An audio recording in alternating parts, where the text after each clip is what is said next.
From the Weather NorCal Command Center, this is your Evening Update. Cascade Paint and Supply is Reading's oldest family-owned paint store, established in 1953. We are the largest Dunn Edwards dealer in the nation, and most of our products are made in the U.S. Our friendly and knowledgeable staff are ready to answer your questions and help you today.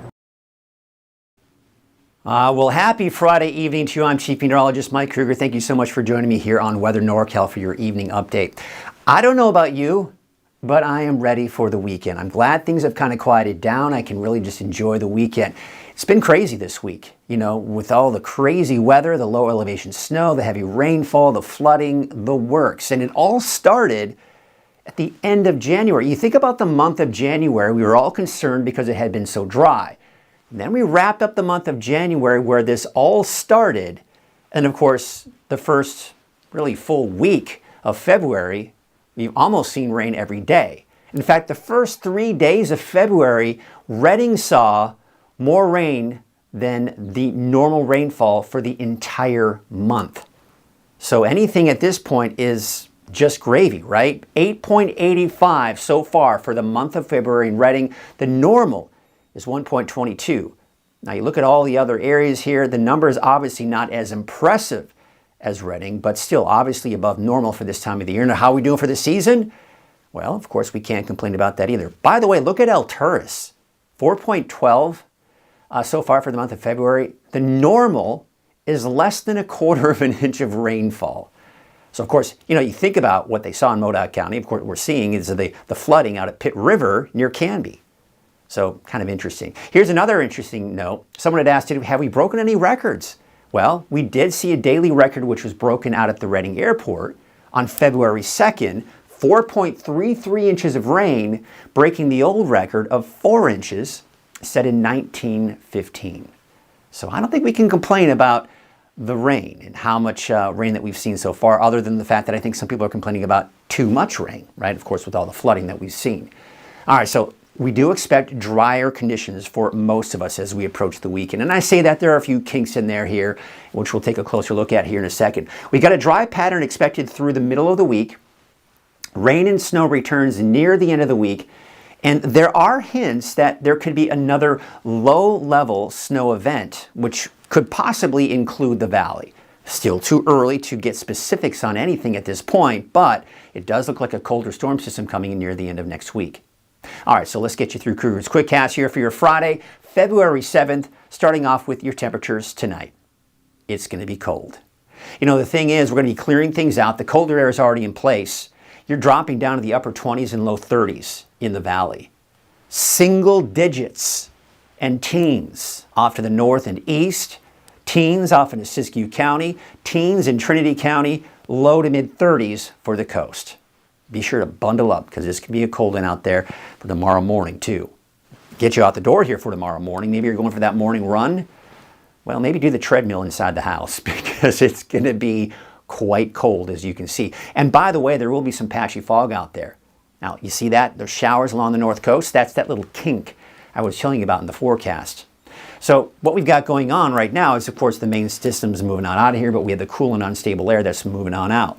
This right here is that kink I was talking about. This is what's going to just kind of clip Northern California and bring a chance for a few showers for basically the north coast. And you'll see that here when we take a look at Futurecast here.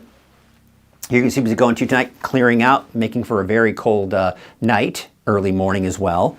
There's tomorrow morning, 6 a.m. There's that disturbance I was talking about. We still have snow in some of those lower elevations. So, you know, places like Hoopa, Willow Creek could maybe see some snow out of this. It's not going to be a ton, but it certainly could create some, you know, travel delays possibly. There's, of course, Berry Summit could run into a problem there on parts of Highway 299.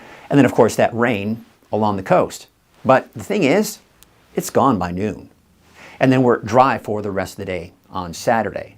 In fact, everyone else looking at dry conditions through the entire day on Saturday. All right, so here's your forecast for your Saturday. Temperatures in the mid-50s for most of us in the valley. We're talking 20s, 30s for the higher elevation, mainly 30s for the higher elevations, 40s in Trinity County, mid-40s inland, and we're talking temperatures in the upper 40s for pretty much everyone along the coast here. All right, so here's your 7-day outlook for the valley.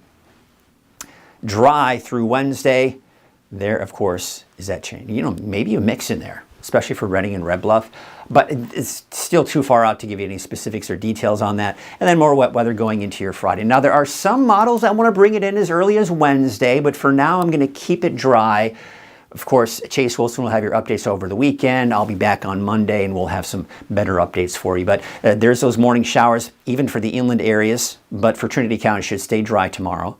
And then, of course, dry through Wednesday. However, on Tuesday, there could be a chance for a few showers for places like around the inland, out towards Weaverville. Snow levels are around 2,500 feet, but probably dry for the coast. And quite honestly, this is looking less and less like it's a possibility. Starting to see the models back off on that, but again, kind of keeping it in there. But Chase Wilson may be taking it out here as we start seeing less inconsistency from the forecast models. Wednesday, it's dry. And again, as I said, some models bring it as early as Wednesday.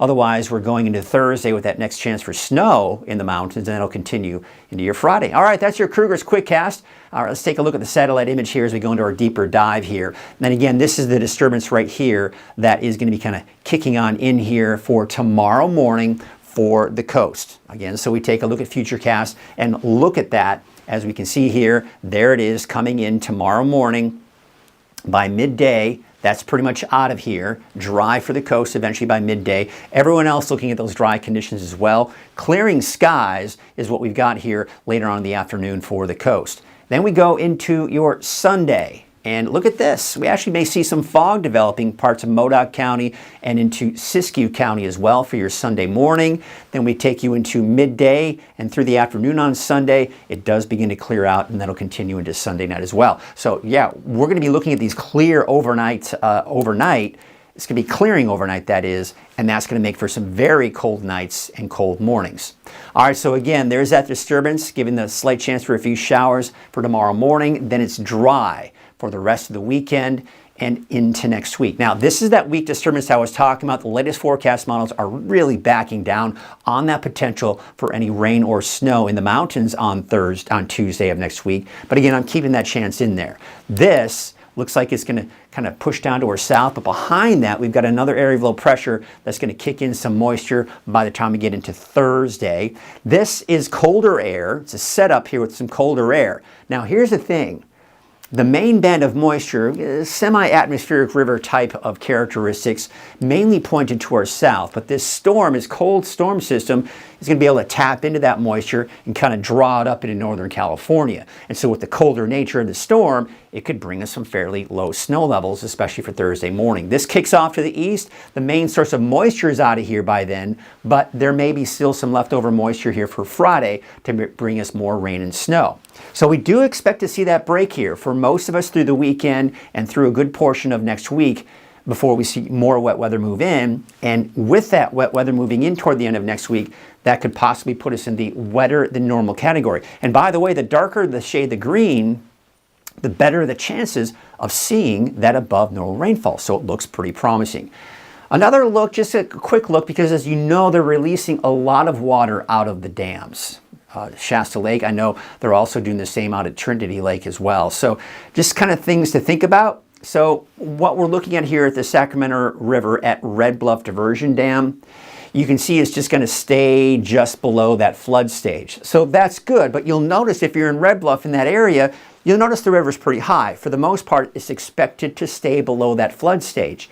But to Hama Bridge, it is above the flood stage. It may for a brief period of time get a little bit lower before rising again. Again, all of this has a lot to do with the releases. So we are looking at it staying above that flood stage here, probably even into early next week. Now we look at Vinewoodson Bridge. It is dropping a little bit, but generally staying below that flood stage, so that's good. But Ord Ferry, now it's beginning to look like, okay, it's going to stay below that flood stage as well. Earlier it was showing it very close, if not right around that flood stage, but now it looks like the forecast is bringing it down even lower. So that's obviously good news.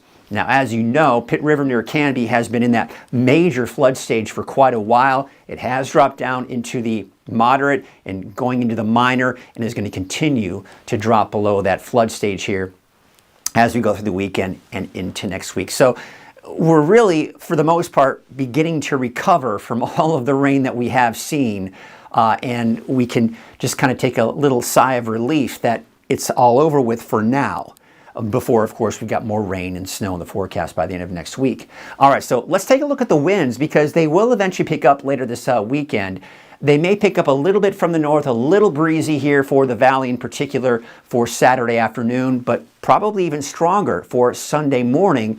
There you can see some of those gusts upwards of 20 to even 25 miles per hour, and a little gusty, it looks like, even for the foothills.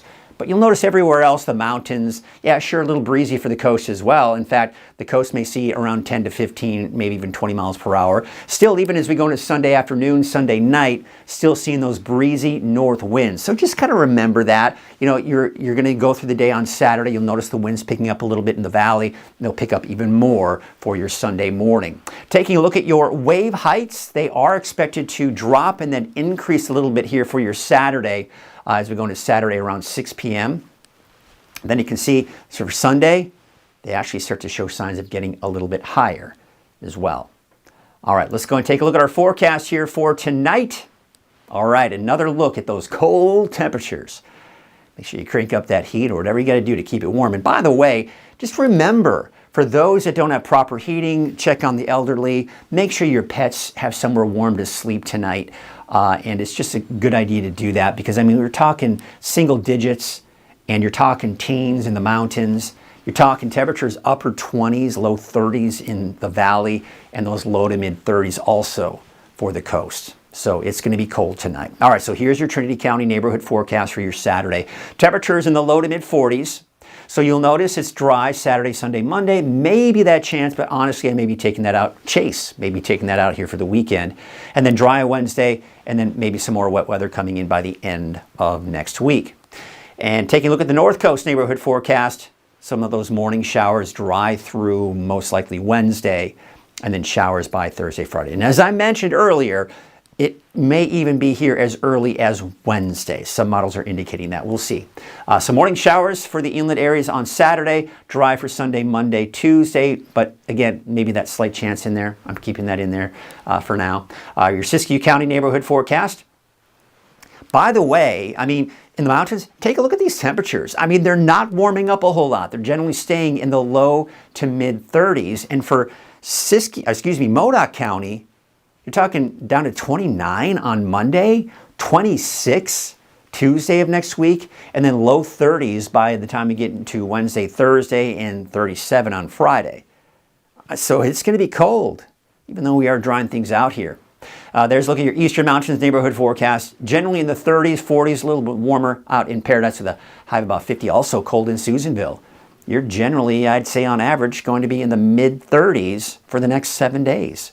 Here's your Valley neighborhood forecast to the south, brought to you by Walgamuth Painting. Those temperatures should be in the mid 50s. We'll keep it dry all the way through Wednesday. That chance for those showers coming in for Thursday and Friday. Here's your 7-day forecast for Chico. Those temperatures will be in the mid 50s through Monday. It's dropping too. By Wednesday, Thursday, you're down to the upper 40s. And of course, the showers coming in by the end of next week. Let's take you up to the north. You can see about 55 degrees for Redding, 54 in Anderson, as well as Palisadro, 49 in Lakehead, and there is Red Bluff with a high of about 54 degrees tomorrow. And of course, dry through Wednesday, those showers.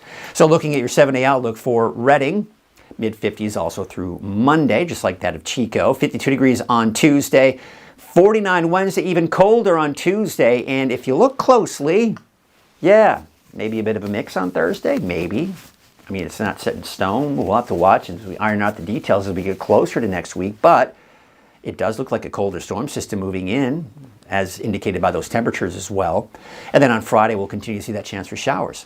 All right, that's your evening update for this Friday. Thank you so much for joining me this week, using me as a reliable source of your weather information during this crazy weather this week. I appreciate you being loyal to me here at Weather NorCal. I will, of course, have the weekend off. Chase Wilson will be here over the weekend to give you your updates at 6 a.m., noon, and 6 p.m. So until then, until next Monday when I'm back, have yourselves a great weekend. Caltrans is doing the best that they can with the amount of people and the amount of equipment they have, and they're out there trying to keep the roads safe and trying to keep everybody running, because if the roads shut down, truck drivers that are paid by the miles aren't making any money. So we want everybody to put chains on for the safety of themselves and the safety of the public. It's not worth it to drive without chains.